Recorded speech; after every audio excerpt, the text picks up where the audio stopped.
Bwanja Malawi lero pa 23 June 2026 ife Gramax 4 tabweraso pano kuti kupatseni zina zimene wayankha komanda etu commander of defense force of Malawi defense force ndi tulitu mkulu wa asilikali kuja amene watu ndi George Jafu amene tu anasankhidwa ndi mtsogoleri wa dziko lino Professor Fermi Talika kuti tu atsogolere MDF kumeneko ndiye mwamva waululatu. Izi zikuonetseratu kuti mwinatu aja chipani cha MCP ndi fulu ndi oyera sadachimwe sadanene zabodza nanga popeza anthu amakamba kuti ayi black box aradasunga Moses Kunkuyu koda Moses Kunkuyu pano mukalankhula kuti chani ewa ndi mafunso mwa ina amene anthu ali nawo koma tena kuti be ayi nzabodza izi anthu amene wakudziwana tumatavani akuti black box kudalibe mundege musikhalamo kodi ndezidakhala bwanji nanga dalamula uja kuti ayi basi pitani kagoneni musiye kufufuzafuza ngozi iyi za ndege tatiyeni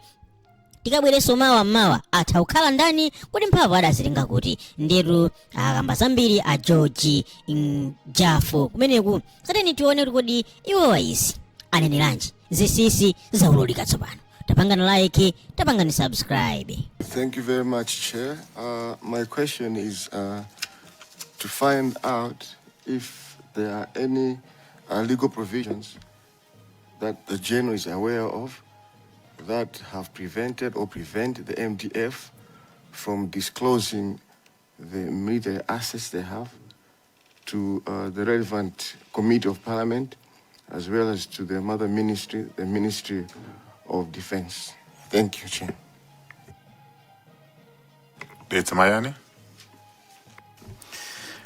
Chair, due to the nature of my question, I would like to ask you two permissions from you, if that's allowable. The first one is if I may engage him in Chichewa, if you allow me in that.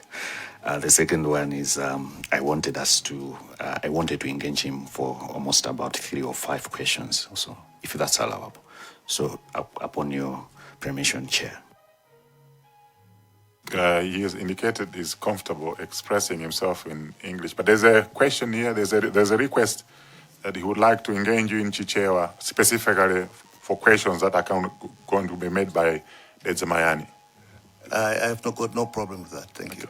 You may proceed. Thank you. So just for introduction, my questions are based much on command structure and institutional regulations. Choyamba ndithokoze General chifukwa cha mene mwafotokozera mu Chingerezi pa mene mumagwirira ntchito. Ndine ndifuna ndikhazikike kwambiri pa mafunso angapo za mene mumagwirira ntchito komanso kulumikizana ndi anthu chichewa chabwino ndine na kuti anthu amba the general public anthu amene si a security. Choyamba General ndimafuna ndidziwe kunena kuti ndimaona mumakonda kuletsa anthu kuvala nawo zovala zanu za usilikali anthu amba amene sala asilikali. Ndimafuna ndidziwe ndi limodzi mwa malamulo anu.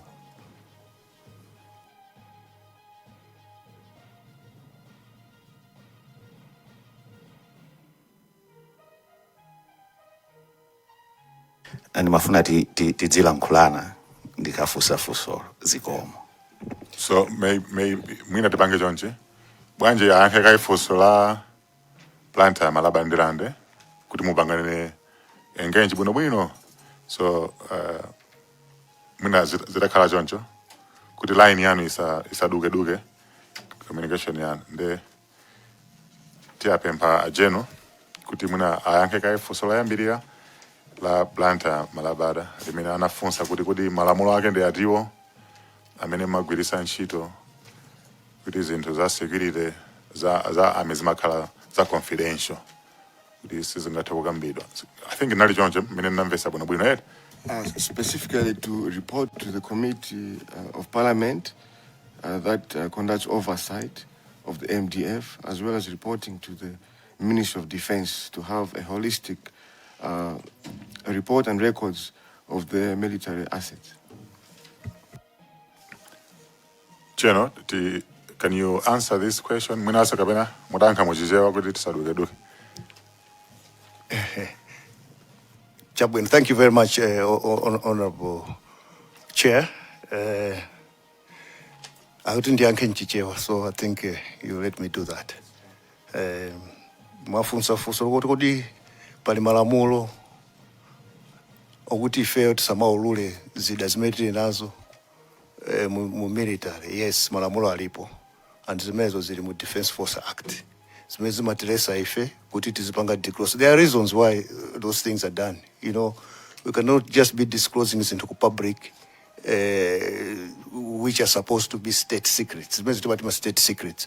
Tikamapanga zinthu disclose ku public, it means kuti azinzatu amene atizungulira na onso akoza kumatola nawo information ndikumaona ma weaknesses athu kuti Malawi Defense Force ili weak up, and zimenezo zikoza kupangisa kuti wo tetera mpana nawo akoza kutiloyera kwambiri.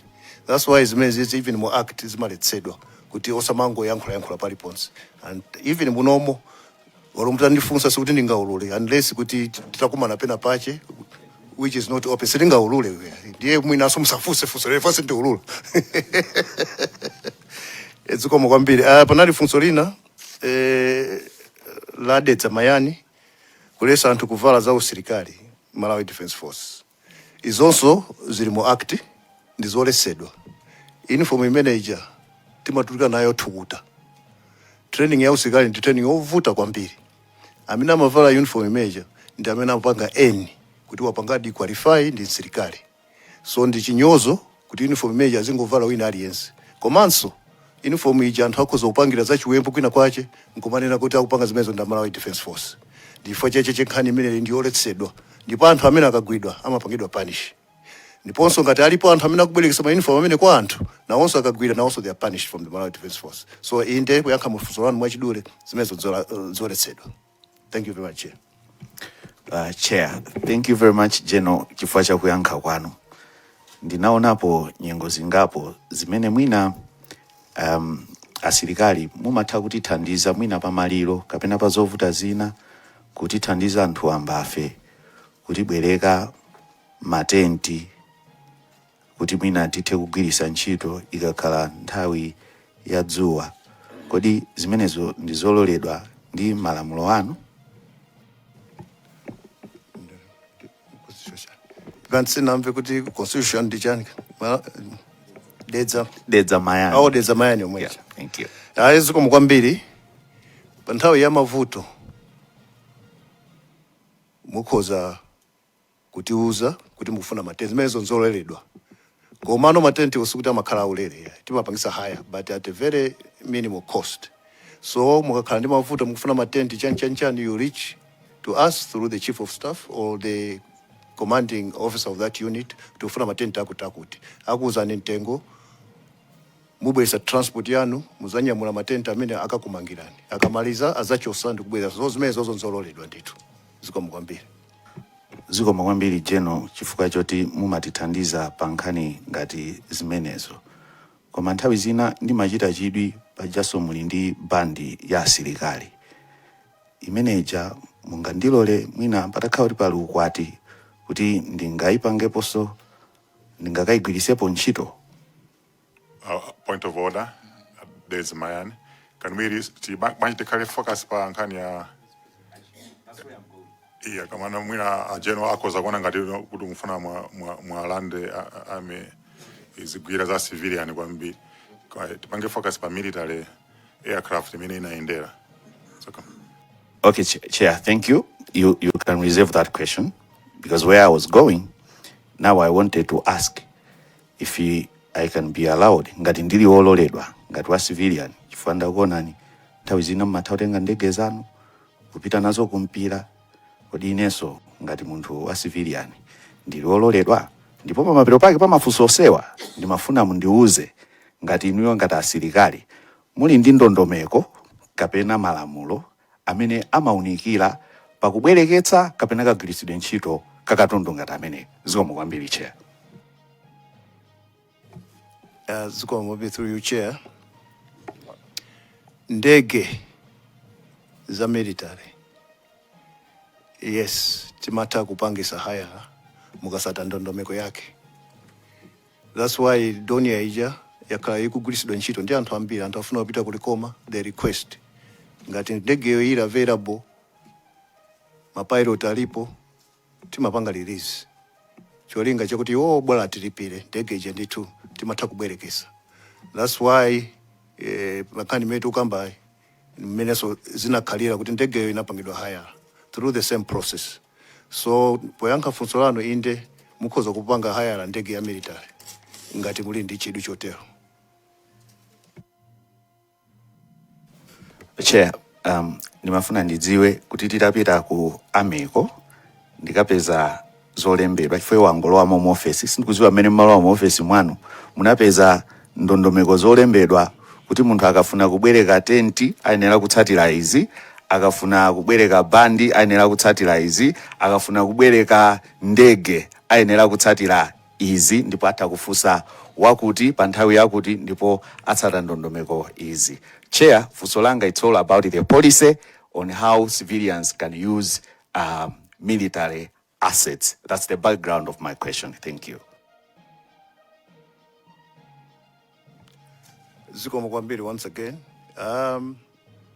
Ndondomeko zilipo ndithu, ma policies alipo. Monga mmene ndanenera poyamba paja kuti mukafuna kupanga haya la ndege, there are channels.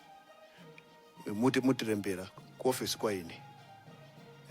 Kuti ndimafuna siku lakutola kuti ndi ukwati kulikoma ndese ndingathe kupita pa boti. Ndimafuna ndege. Ine ndikulandira request ija ndikuti ndi afusa ku Air Force. Kodi muli ndi ndege, muli ndi mapilot, is it airworthy? Amene aja akavomera, then timauza kuti apereke ma quotations. Ku Air Force aja akatipasa ma quotations aja, ife timakutumizira ni kuti ndege mufuna upanga haya ija ndalama zake ndi mwakuti. Ma quotation amenewo amapanga involve zambiri, pali fuel, ndiye pali ma allowance ya crew from capital umeko ndi akagona mu hotel, ndiye pali ma expendables mudege muje mafuna kukhala timafanta timachani, zonsezo they are added together ndikupanga mtengo kuti mpangire ni haya ndege. So zimezo nizoteka chimodzimodzi mukafuna bandi mutilemberanso kuti timafuna kupanga haya bandi nizoteka bandi ya anthu ambiri akhala kupanga haya ipapangidwa haya, it's there to be hired, it's there to assist the civilian population. So mukazayifuna bandi kungolemba kalata basi kuti ndimafuna bandi siku lakutola kuti aza kupanga charge. I think the charges are around 500,000 I think per session, something like that. Koma ose mafusazo ndizoteka ndithu. Zikomo kwambiri. There's a Casina and then Mwanza Central. Chair, chifukwa cha nkhani imene tikambirana mamaono ndikuti jeno analero kuti zina zinzofuna kuti anthu amene atizungulira dziko lino asamave, mundilola kuti ndimenge nawo engage jeno wa muchichewasa. And we are deviating pazimene wana pempha pachiyambi. But I'm okay kubanga chizungu. No, ndokumvana. Ndokumvana. Oh, it's all right, you can do both ways, Honorable Chair. No problem. Masule jeno kuti tipange both languages. Languages, I think. Let's do both languages. Yes. Thank Okay. you. Tipange Jones. Chabino. Jeno, tia ndimafuna ndiyambire on the point number 8 imene mwainena kangapo pa presentation yanu komanso mfunso limene anakufunsa adedza mayani. The last sentence imene munena kuti ma request ambiri amene mafunika kuti anthu ofuna kupanga haya makandege ndino zitolozo, they are supposed to be formal, in the brackets written. Ndimafuna ndidamvetsetsa kuti this is a standard procedure amene ilili ku Malawi Defense Force. Koma have you had a scenario yokuti written yo ikubwera mwina pambuyo mwangulandira phone kupempha pa phone and you take that request as a formal request kali anasa nalembe kungokuimbirani phone. I'm looking at kwambiri ku VVIP or political connected personalities kuti amalango afuna ndege koma chifukwa iwo akusanchiro dindo wawo akhozongo kuimbirani phone lero kuti ndimafuna mlibweke ndege mwina zolembazo osazitsatira kwambiri. Zikomo kwambiri ndidetsa Kasina. Malamulo okhazikika ndithu alipo mene mungapangira haya ndege, malamulo okhazikika alipo, koma mukudziwa ino kuti nthawi zina mashoti kati amachitika. and izizi ndizoona kuti pali nthawi zina zimene anthu amatha kungoyimbirana mafoni ati mafuna ndege mwakuti ndege ija nikutuluka. A good example ndi yankhani metu ukamba panoyi. There was no formal written request from OPC, which was supposed to be the norm. Ndikumvesedwa fa nthawi imene sinaline pampando, koma ndikumvesedwa kuti zoseza anakalimbirana pa phone kuti VP akufuna ndege mwakuti palibe kalata iliyonse imene ilipo pertaining to that. Zimene zimachitika especially ikakhala VVIP. Koma ena tonse ife apansi afa ndithu tiyenera kulemba. Koma VVIP sometimes muzuwa mezi makhalira kuti phone yachokera kwa president kapena kwa uje ndonga kuti ndirembeni kaye. Yeah. Umangoti achabwino tamva and arrange the ujeni. So that is exactly what happened during this Ujen. There is no formal written request on that Ujen, but it was verbal through telephone conversation. So yes, in some circumstances like this, it's a matter to take and it. Chabwino, point number 9, imene mukamba kuti ukabwera request ngati imeneyo mmayenera kupanga in consultation ndi Malawi Air Force to look at the airworthiness kuti ndegeyo kapena afuna kupanga hayacho chilipo ndi chili mu condition yotani ndimafuna ngati general mudapanga confirm. Do you physically verify or demand my monthly audit report worthiness ya ndegezi kapena mangopanga rely on the advice from Air Force commander akakuza ndege ilipo ndipo ili mbuni kuza kuluka? Eziko mwambiri deza kasina ponena chilungamo chake cheni we rely on the Air Force commander because we are not technocrats or tateka setiziwa kalikosa itimadalira iwo kuti atuuze iwo akatuuza kuti ndege ili bwino if it might go ahead we can ndege because they are the experts in this field. So timadalira iwo ndithu atuuze kuti ndege ili airworthy or not. If estimapanga physical inspection ourselves because that is left to the Air Force to do that. Thank you very much. Your point number 11 ya presentation yanu decision yo banga hire out aircraft alone mabanga ninuyo in consultation ndi Air Force commander mene mabanga assess kufunikira kwa ulendo komaso zinthu zimene zilipo qualified crew kumapita kwa makambaso kuti other constraints such as weather, landing strips among others. Ndimafuna mudayankha pa zinthu ziwiri. Malamulo a aviation mama kama pilot aja amene odazipanga chiganizo pawo kankhani ya weather. How do you come in kuti mpanga chiganizo malingana ndi nkhani ya constraints like nkhani ya zanyengo ndi landing strips mene mwakamba menemu. Komaso prior to June 10, 2024 ndege yomwe inagulapo ntchito pa 9 kunyamulira malemu tupira malemu Rafael Kasambala Senior Counsel. Did you receive any reports after your office? Zimene mwazipeza mu office mwanu kuti pali report analandira pa 9 kuti anagula ntchito bwanji khani kuzendiza nyengo landing strips. Of course manena kuti isana yende ndoli wose ndege. You look at those kind of issues. Pa 10 idaina ndege imeneyi pa 9 rather. Before pa 10 did you had a report ya pa 9 as your office? I know you were not in that office at that time. Thank you again, Dr. Kasina. Tikamapanga determine the airworthy ya ndege. Yes, weather is part of that. What happens is that Air Force commander wako Air Force they engage the civil aviation kufunsa kuti kodi kumetu kupita ku weather ili bwanji, and then they get a report from them. Pankhani ya pa 9 the weather wasn't that good as well. Because I remember, and I'm not going to take a minute, I was told to landing yake scenario bwino yeah. So it means kuti weather was not the visibility was limited. At least it was visible. Pangono kama it was limited, but they managed to land and he came back. So yes, nkhani ya nyengoyi timauzidwa kuti mene mukupita kukulimwa kuti and we also look for alternative airstrips. Just in case we cannot land on that airport, then we have to look for alternative airstrips where that aircraft can land. In terms of Mzuzu, then we are talking of Karonga, Likoma, kutizatiza vutisisa. akhoza kupanga land kumeneko. Pomaliza chair, mwagamba za defense council zozo. Ndimafuna away from your presentation. Ndikumbukira kuti mwagamba kwambiri law ya CDF, Chief of Defense Force, Commander as you are. I don't know ngati kuli kotheka. Timamva kuti kuli General Council within the MDF.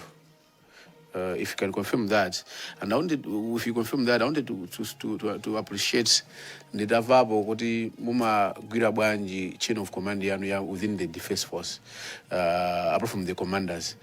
I know time in Imagiriga June 20, you were deputy commander of defense force. Nofana mudati pangago share responsibility ya deputy commander. Because tungo over the general ndamina ni mpava panga jakuti. Kodi ma deputy wa na brigadier mitawa nanzao. What's the chain of command in terms of general council ya defense ya ku barracks? Kan ku barracks kama dikuti pepani ni civilian muyaiya. Mati muyaiya. So nofana mudipuzi tseko pankani mene ya general council ndi udindo wa deputy commander amagwira ntchito yanji day to day kubadula yanu mugwira pano pa as a general. Chair pene mundu pentamalizire masimama apa. Zikomo kwambiri for that question. I'm not too sure whether you mean a general council or defense council, because there are two councils here. So which one is exactly? I've well understood in Kenya ya defense council, many Okay. the minister chairs. Yeah. Kwa nafuna yanu ya general. Okay. General Council's meeting in Mashitika every month. This is a meeting where we call all the generals. Nukumapa sanda nzeru kuuza na zimezu kuchitika and the way forward for the military. That's the General's Council, and it is done every month, and I chair that as the commander. As for the regards of the duties of the deputy, you know, in the military we follow chain of command. So, deputy basically is an administrator. Tingono administration is kugawa mafuero kutani kukhala ku IPCD kuona zogulagula. That's the duty of the deputy. Come the main policies are done by Ngatisobulek Sandegezi. That's the commander who does that. Ndichimozi mwina ndingopeleka example kuti mwina muli ngari moto nde ino mukuendesa gari moto ine ndiri ku back seat mundati maona driver akufuna kumenya mtengo ine ndingakweze mwendo kamanga break kati sizingathekeya. So in the same way ndekuti gamulo yakagunda mtengo tonse titani tivulala koma ine sindimayendesa gari sindingayimbeso bero ya. So deputy so nkhani yake ndi chimodzimodzi amadikira kulandira malamulo kuchokera kwa commander. Apart from zimene za day-to-day administration, it's when I'm deputy. Otherwise, the whole command is now with the commander. Just like now, I can take responsibility of anything that happens in the Malawi Defense Force. Thank you very much. There's Mwanza Central, and then Zomba Tondo. Thank you very much, Chair. To General Jafu, I just have two questions. General, I'm very much interested on your point number 11, mainly to do with weather constraints, being one of the issues that you look at before an aircraft is allowed to fly or to be rented out. Is it possible to ignore weather forecast provided by the civil aviation during the procurement process? Thank you very much. Is it Mwanza Central? Yes, General. Well, that depends on the pilots, the way they see things, and the Air Force commander. But as the command, we cannot have an input on that because we don't fly aircrafts. But if the commander and his crew say that, no, this weather we can manage, then we've got no say. Then they can fly. It depends on weather. It's not up to me as a commander to say, good, yeah, weather, they determine because they're trained to do that. It's part of their training. Whether akapita ku simulator ku Jamaica, whether young hungu, whether echani, and they go through all this turbulence, everything. So it's up to them to decide whether the condition of the weather that at that particular point can enable them to fly to the destination they're going. So in this case, maybe because they flew the previous day, weather was a little bit okay, so they thought they could do the same thing the next day. That's what my assumption. Thank you very much, General. I was asking this question because last week we interviewed a couple of people, some who were in Mzuzu, some who were at Nkatabe, some who traveled the morning of the 10th, and most of them cited bad weather. So I'm very much interested because as a committee we want to establish whether it is possible to deliberately allow a plane to fly when the weather is bad, or is it whether it is possible to ignore what the civil aviation is saying. I'm glad that you're saying you, as a general, as a commander, you rely on those that are responsible. I think we'll have a chat, we'll have an interface with those people. Then I think I'll reserve some of my questions until we have the Air Force commander in the house. Thank you very much. Can I come in? Thank you so much, Chair. And thank you, General, for an elaborate presentation. Yeah, I think mina analysis on the fuse mujijewa for consistency. Zinanga dinedumisana lindani pungwa kunyumba ya malamulo kuimila ntaku zomba tondwe. Kutengela General ndimene mwafotokoza kuti mene mayankhanzanga apa nthawi zina kumabwera pressure kuchokera kwa anthu andale kuti kukupangisani zinthu mwina mosatsatira malamulo. Ndimafuna mungotsimikiza kuti ndinamva bwino choncho. Zikomokwambiri azomba tondwe. I think simunamve bwino. Chifukwa chimene nanena ine sinachula andale pano. Nanena kuti a VVIP, which is the vice president. That's the only person. Not anybody else. Inuyo mukoza ngati mukuyifuna mawa ndege itilembere tukupasani. Zikomokwambiri. Sorry, Jen. Inuyo munapangida point ndi andale. Chito magwira ndi andale. Mukutuza panopa kuti simumakhala pa political pressure ngakhale muli asilikali pogwira ntchito yanu. Thank you very much, Chair. Pressure imakhalapo. The pressure will always be there. But now it's up to you to, see how you can juggle that pressure around. But the pressure is there and it's too much. The andale I need to. I'm just being honest here. I'm just being honest. It's too much. So we face these things, but you just have to be mature on how you deal with them. Thank you. Chair, ndathokoza chifukwa cha yankho limenelo. Koma mina ndikonze kunena kuti pa VVIP ipo mina nenera Chair. I hope tili pa page imodzi.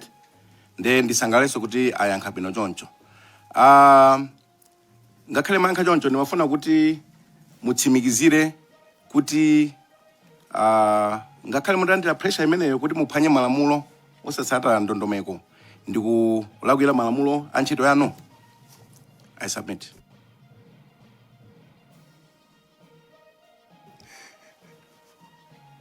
Nditero kuti zimezo ndizolakwika. Pressure ikakhalapo ndikuphwanya malamulo ndi malamulo. Ndiyo mukaphwanya zimezo ndizolakwika. Koma sikuti sizimachitika ya. Zimachitika mundimvesese bwino. Koma ndizolakwika. I think ndilekeze pamene. Ndatokoza Chair, mafuna kuti committee ngoziwa kuti kumatha kukhala pressure kuwakakamizawo kupanga zinthu mophwanyira malamulo kutengera ma VVIP zikomo kwambiri. Longemudi, Zomba, City South. Thank you so much, Chair. So I will take the privilege of using Chichewa as well. Jeno ndithokoze kuti mwabwera ndi wamkulu wa malamulo oyang'anira malamulo ku Malawi Defence Force. Nde funso limeneli ndifunsa chifukwa choti there's that privilege. Pali nkhani ya wreckage. Ndege itagwa ku Chikangawa inapita ku Zomba. Nde pali wena anthu ku Malawi kuno akunena kuti munanyenya ndege ija inapita ku Zomba ili in pieces. Then mafuna ndifunse fana nafunsa so a minister dzulo ndanati ya ndidzafunse ku Malawi Defence Force kuti kodi ndege kunyamulidwa kuchoka Chikangawa kupita ku Zomba kukasunga idalibe a subject of investigation, idalibe yotibe mukufufuzabe za ngozi ya ndegeyo. Funso langa loyamba limenelo. Funso lachiwiri jeno ndi nkhani ya emergency locator transmitter battery. Report ya BFU ikunena kuti battery imene lili data 2004. Kusonyeza kuti ine ndikukwera nawo Donia ija ndikukwera Donia idali battery imene lili data. Ndieno ndimafuna ndifunse poti munaliko Deputy Defence Force Commander in charge of procurement ya Defence Force. Mudaonako makalata ena aliwonse ochokera ku Air Force kunena kuti battery letu data koma tiyeni tigule. So nkhani ndi kuti damba 2004 mfika nthawi imene ngozi imachitika, that is 20 years later. Mudaonako anything on that and kuti zinapangidwa ku address Bwanji. Thank you so much, General.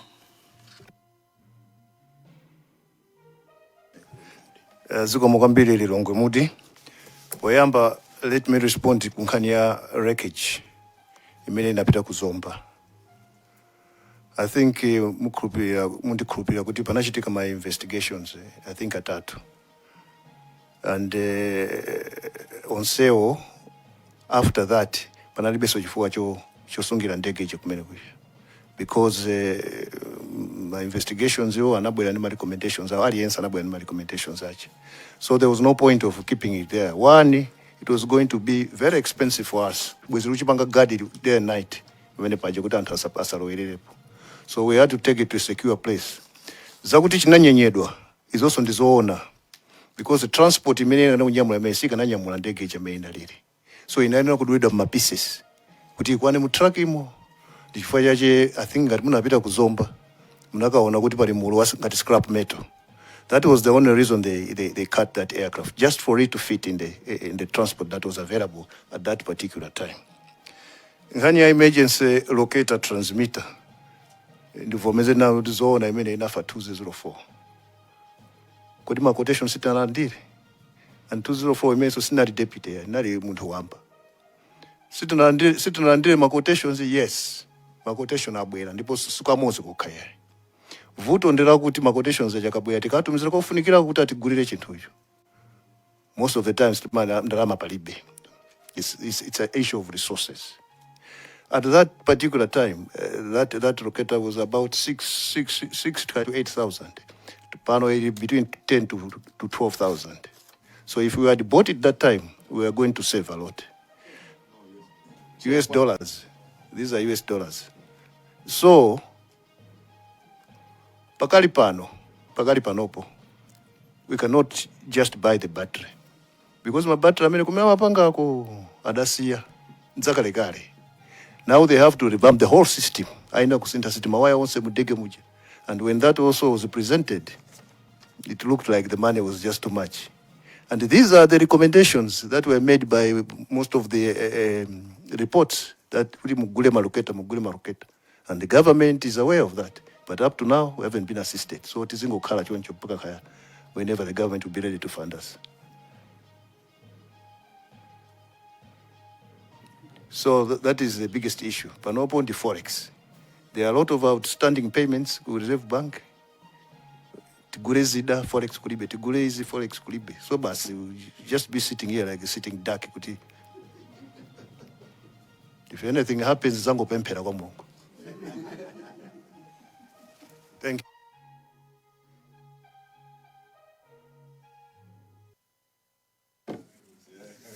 General mawamini manena kumaperowa andibasankhawa kusonyeza kuti moyo wathu wa Malawi uli pa chiopsezo ku nkhani ya chitetezo cha dziko lino kuti equipment sakugulidwa amene mumafunira mungatsimikizire chani Malawi kuti manena statement mwina ena akhoza kukhala ndi nkhawa ziko mukwambiri inuyo security yanu ndiyo okwanirako basi zida zotiteteza toka zilipo zokwanira komano masiku ano. What I'm trying to say is technology is changing. Zida zimeti nazo ife ndizakale. We want to modernize our armies as well, like the rest of the world are doing. So that's where this is coming in. Kuti D2 we need modern equipment, not futi za gogodira zakale. Let's get away to that and get away with that, and then current is that even if we have threats from outside, we'll be able to defend ourselves. People can defend yourself, but I don't know up to when. Yeah, we can defend, but up to when? Because those is the because we are not replenishing. For the security of the country, we are good, we are okay. Komabe, we need to add. We need to add our equipment. We need to add our ammunition. We need to add our rifles. So these are the things I'm saying. Most of the time, funding paribe forex paribe. And I remember, I think 2-3 months ago, I was subpoenaed by, what do you call this committee? Defense and Security Committee. There, I actually told the committee everything, our problems. And I don't know whether some of the members are here. But I had elaborated, and they had vowed to go to Parliament and lobby for us. This coming funding. But what have we received? The same amount. Are we progressing? I don't know.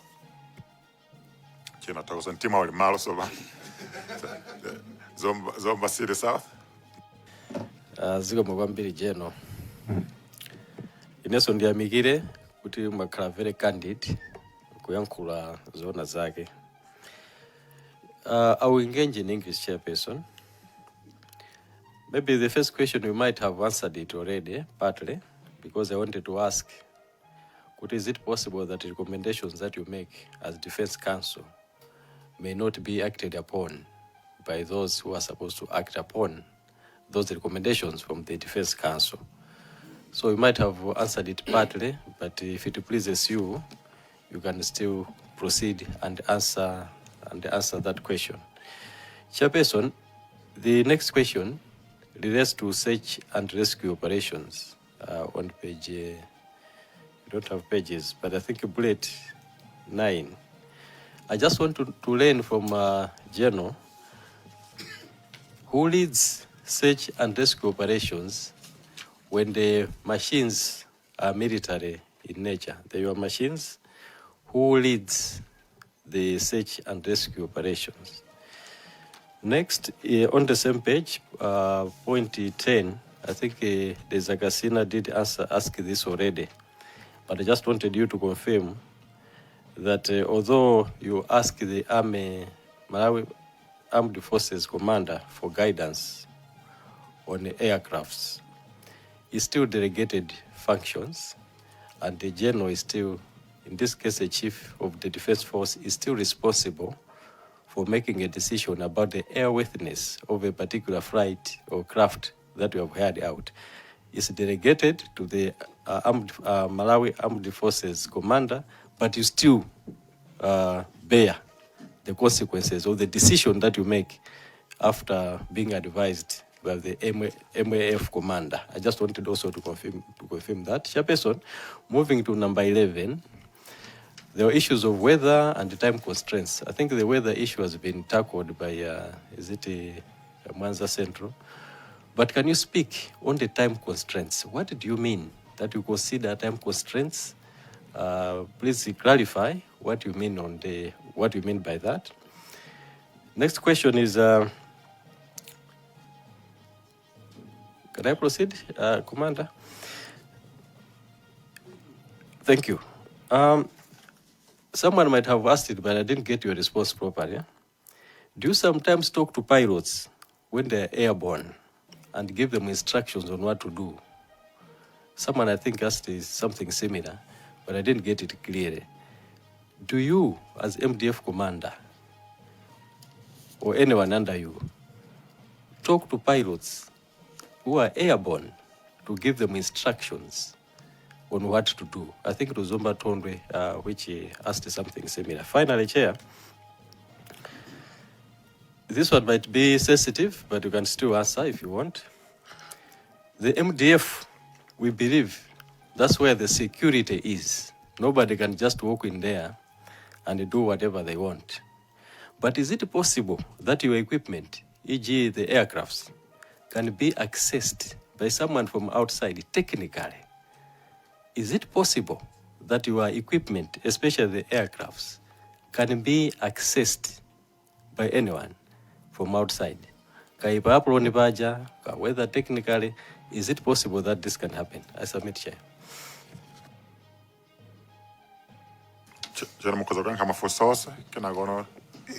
Thank you very much, Chair. Mafuso onde achuluka, and then I'm trying to organize the answers. Is it possible for MDF to? Is it possible for people to access our equipment when the equipment is in the barracks? It's not accessible. Komano zikakautuza uluka zilipojeni. I'll give you a good example of the two aircrafts that we have in Blantyre. They are called the MA600. Those ones, this is Saruku barracks, packed to hangar ya civil aviation. So I think only those people that are around there, they can access it. Not the military, but you know, the security forces around there, immigration, police, chan, but not anybody can just go there because there's security. So maybe you can only access the mina ikatulatu, maybe atenga VVIP, njemufuna mukapona ndirepa komo chabwino. That way you can get near, but it's not allowed for you to go in the barracks and go out here, tufuna tuone ndege za tufuna tuone ndege.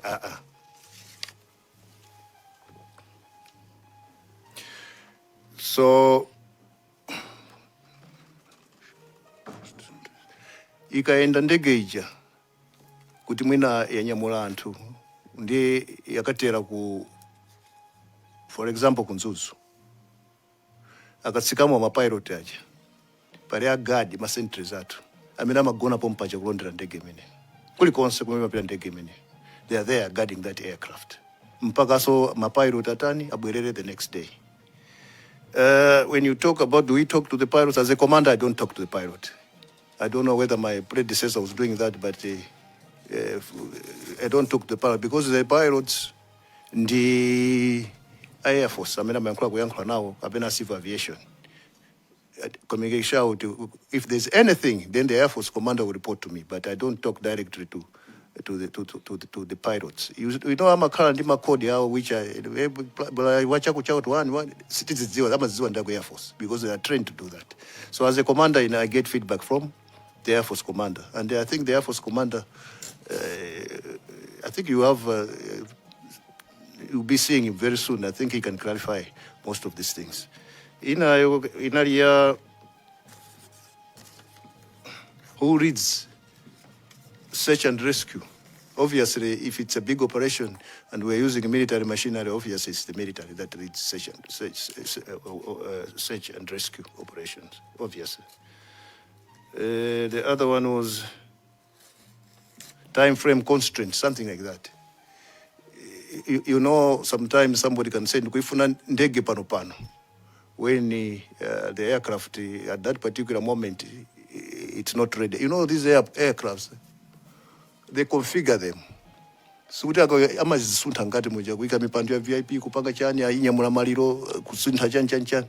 if we just get a call, sometimes because of the time constraint, we cannot afford it to change. Then they have to wait until our aircraft is ready. Naturally, I think the air waveness. Again, as I've said before, we get the report from the Air Force about the airwaveness. I don't think it is prudent for me to intervene. I'm not an expert in that, but them are the ones that can advise me whether they can take that flight or not. If they take the flight, we assume that everything is okay. So on that part, I don't check the airworthiness. I depend on the Air Force commander and his crew. Chair, can I clarify that one? I will read. My main responsibility is to ensure that the platform being hired is airworthy. You mean you as a chief, as a CDF? So that's what I was asking. It's still your responsibility, isn't it? But you get guidance from the MF commander. Exactly. It is my responsibility, but I don't physically do that. I get advice from the force, the Air Force commander, but it is my responsibility because if anything happens, I will be answerable to that, not the Air Force commander. Thank you. Kadabe North, and then timalizane ndi Nchewu, Nzonzi, Vai, and then Mulanje North. I think Matsala ndi atatu, no? Chair, thank you for giving me this chance. My question, it goes through the bullet number 10. That leads on chairperson. My main responsibility is to ensure that the platform being hired is worthy and operated by qualified crew members. So my question is, it has been discovered that the Donia, which carried the late VP, was not worthy due to unavailability of some part, black box, CVR, and the ERT. You as a CDF, if you were there, would you allow this machine to move the VVIP without these equipment in it? Secondary is you said qualified crew members. When I was leading the previous report, it was suggested that the crew member were not well qualified. Would you please tell this committee what were the criteria or criteria of having a pilot to drive that machine, especially Donia? Thank you. Thank you very much. I think your first question was about the black box and the ERT. Why did we let that aircraft fly without this equipment inside? Yes, and it's carrying VVIP. Thank you. First of all, let me clarify here that military aircrafts don't have a black box. I think this has been repeated now and again. They do not. According to Chicago Convention 1944, it's only mandatory. When you buy an aircraft and you want to put a black box, it's mandatory. That at an extra cost. But military aircrafts, they don't have. There are reasons why they did that. And if they retrieve the black box, it means all the information, all your plans, as it's zero. So they don't put that equipment. Instead, they put the ERT, which is, I think, emergency locator transmitter. In that aircraft, the ERT was not working since 2004, as somebody has mentioned it. And the Vice President was using that platform like that on all his trips. Nobody raised the question that why there's no ERT, why is there no. People are raising that because something has happened now. But during that period, the VVIP had been using it. And all of us, we use it without the ERT. What the ERT does is, when something happens, let's say an aircraft has crashed, it emits a signal. That's all it does. But it doesn't record any voices. It just emits a bit of... So in towers, they can locate that the aircraft has, crashed somewhere on this location because of that signal. That's what it does. For the black box, I've said that it doesn't have. For the qualified pilots, according to the records that I have, all the crew members were qualified. They were experienced and they both earned the stripes of commercial pilot licenses and military licenses issued by the South African Civil Aviation Authority and the Malawi Air Force, respectively. Their competence and compatibility was unparalleled. Prior to the crash, the pilot's most recent landing was at Mzuzu Airport on 30 April 2024 and on 9th June 2024, one day prior to the air crash. So to say that they were not, they have got the hours here. If you want me to go on, they have got how many hours they have done. The other one is 2,000 something, the other one 700. So they were qualified. And those pilots were trained on that machine. But you know, when something happens, it just happens. Even Garimoto, qualified driver can make an accident. So what I'm saying is that the pilots were really qualified for the job. And it was not the first time to take VVIP. It was not. Chair, supplementary to this answer. Yeah, General Asambe kuyanka mafuso a General amene akubwera. It's the same one, Chair. General Sanali, General Sanali Panch, Sanali, it was not the current one. Absolutely. Tikabanga exhaust my questions and kuti tukuzira mayanko kwa amene akubwera. Nkani yawo atifotokozere generally zinthu zimayenda bwanji ku military my clarifications I think focus ikhale pamene popo tikapita kwambiri ndekuti tikhanga tupangaso preempt zina ndi zina so ndimaona ngati titacheza kwambiri ndi acheno unless ngati pali ma specific areas amene mumufuna clarity. Yes, Chair. Tisabwerere mbuyo tisafuse mafunso tiwo nthawi imene sanalitsana mu office. Absolutely, Chair. I had the similar concern, if you allow me. General, I wanted you to probably rephrase your response because in your answering on the requirement for the flight recorders, you're saying that military aircrafts are not fitted with flight recorders. But we know the Puma, for example, which the former president was using, which is in your custody, has had flight recorders. But I would rather you confirm that it's probably not mandatory, not that they are not fitted, because it may mislead members in here. I suggest and submit. That's exactly what I said. It's not mandatory. When we were buying that Puma, we told them that it's going to be used by VVIP, so they should put everything, the black box and everything, because we instructed them to do that. But if you just buy any military plane, it will come without a black box unless you tell them to put it in.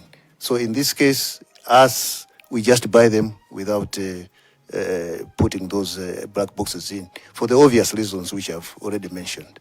It's a pity that sometimes those aircrafts are used by civilians. Actually, they are meant to be used by us. There's one that is flying now, and everybody is saying, "No, I can't fly in that. I can't fly that." As a commander, I fly in that airport myself. I fly. Take me to Zom. Take me to. I fly just to show people that these aircrafts are okay. Thank you. Molanjanoth. Thank you, Chair.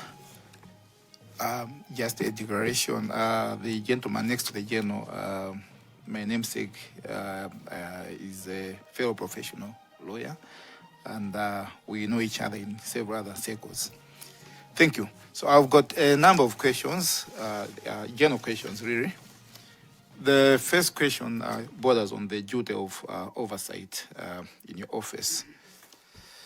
How important is it for a commander to maintain continuous awareness of the operational readiness, maintenance status, and safety condition of strategic military assets such as aircraft that is used to transport state officials? That's first one. As a follow-up is that would it be acceptable for serious deficiencies affecting such assets to exist without the commander being aware of them? That's one. The second one, it borders on the preparedness standards. General, from a military perspective, what systems and safeguards should be in place to ensure that aircraft carrying senior national leaders operate under the highest possible safety standards?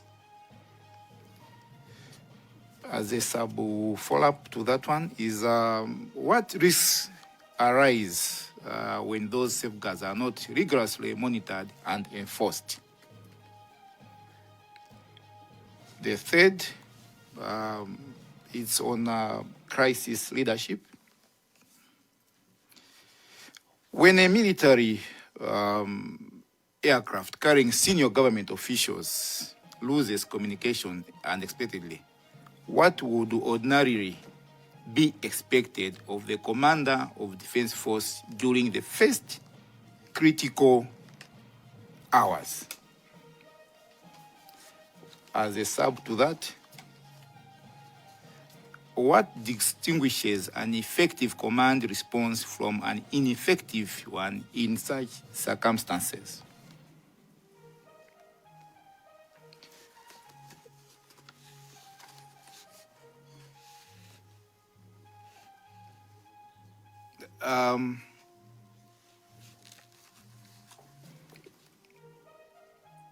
And another one is on accountability of a commander.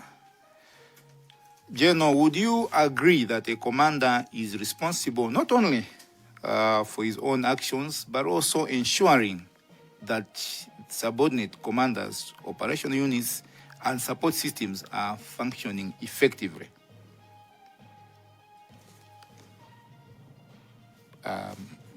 Follow up to this, if multiple failures emerge across different parts of an organization, does that usually indicate isolated mistakes or broader weaknesses in command and oversight?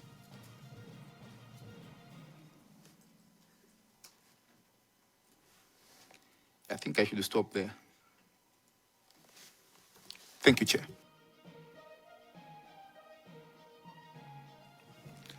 Thank you very much. I think most of the questions, they seem to be related. So I will just answer generally, the ones that I can remember. Is the commander aware of everything that is happening in the, let's say, the services? As an overall boss, yes. The commander is supposed to know everything. I already said that we have got 4 services and unified command, which is the Army headquarters, and which I am the commander. So all these reports, they come to my office from all the services. So yes, I am aware of what is happening in the services. The other one was, is it a system possible standard?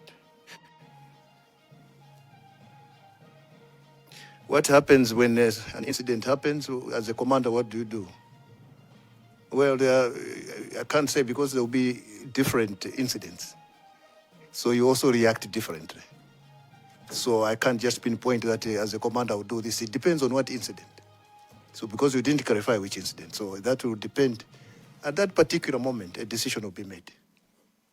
The first one, the other one is commander responsible for functioning effective, whatever it is. Yes, the commander is responsible, if that is what you are looking for. As oversight, do you get reports from you? That's what I've already answered. As an oversight, we get reports through meetings, inspections, and reports, and then we sit down to decide a way forward. All these things I'm talking about today, they hinge on resources. We discuss, but if there are no resources, we'll keep on repeating these things every time. The recommendations of the 3, I think, reports that were produced, most of them recommended that these aircrafts should be equipped with the necessary equipment. But the problem with us, we are good at making good presentations, but implementation is poor. According to the reports up to now, we haven't done anything. Because when we told the necessary people who fund us, no, it's not a priority right now. So next time we have a commission like this, we'll still be repeating the same thing. You ask us, but during that presentation, we said we should do this. As long as we're not funded, it's difficult. We can't do anything. We just have to wait. We don't make our own mandate. We have to depend on government. So this is the situation right now. Thank you very much. Ndikhulupirira mafunso ambiri ayankidwa. Chindi chithunzithunzi chokwanira. Cheno funso lomalizira. Ndi ngozi imene inachitikabo inu mwaphunzirapo chani? Ndipo chimene mwachita mutalowa mu office ndi chani kuti zinthu zisinthe. Zikomo kwambiri. Zikomo kwambiri chair. Kuphunzira taphunzira zambiri. Mwina mmenanena muja kuti kaganizidwe kamasiyana. Mwina I could have acted differently. Komano, if there were mistakes made, ineyo zimezo nazoona, ndikuona kuti if anything like that happens again, I can do it differently. Ndiye kuphunzira zophunzira ndi zambiri. Ine chinacha? Kuphunzira ndi zambiri. The other part of the question, if you can repeat. Mwachitapo chani kuti mupange improve ma standards ndi zina kuyang'anira ma report amene anabwera osiyana. Zochitazo ndezilipo zambiri. And it's not only pankhani ya ngozi ya ndege. Koma zochita ndi zambiri. Apopo, according to my recommendations ama report, tinayenera ndithu kupanga maintain my aircraft athu tiike zofunikira. Komanso mwenera muja kuti tikufuna tipange modernize ame yathu. So zambiri tikuchita zambiri koma most of the times tikazipereka kufunikirako mapeza ngati kuti kuli block kuti izimene zidikianikai. You know, an army is a very expensive thing. If you want to have an army, you have to, cough money. Otherwise, army mukangoisirira chonchi. Mapeto ake kenako, I don't know. I don't want to mention it here. Koma, that is what we are. Maybe my last plea is maybe just to ask kwa pempa fellow my parliamentarians, lumukapita ku parliament kumeneko. Please lobby for us. In terms of funding, please tandizeni. If we depend on you people, if you don't voice out these concerns, definitely your military will remain the way it is. It's stagnant right now. We can't do anything in terms of purchases of equipment. So help us. This is your army. It's the only army. Satengere kuti because there's peace in the country, so the army is irrelevant. No. Peace is coming because the army is there. Kungoti machitika chinthu kuno pa. Mbenda ndama zimaswazi kutuluka siku lomwe. Siku lomwe pakacha kuti ndama zimene zinali kuti. I rest my case. Cheno ndathokoza kwambiri. Suniziwa ngati anali maono malizira amene wawo. Analomalizira. Ndangophatikisa. Komando ma MP wa musamaderere. Musamayang'anire pansi. Ali ndi mphamvu. Mwayitirane asabwere kumalo kumene kuli kosaloledwa kulowako kuchipindako ku barracks. Ndemu zaonesa ngasimalesa mukaonese kutaona nimene zilili tithandizeni akumenyerani nkhondo amenewa. Mafuna ndikuuzereni mayankho.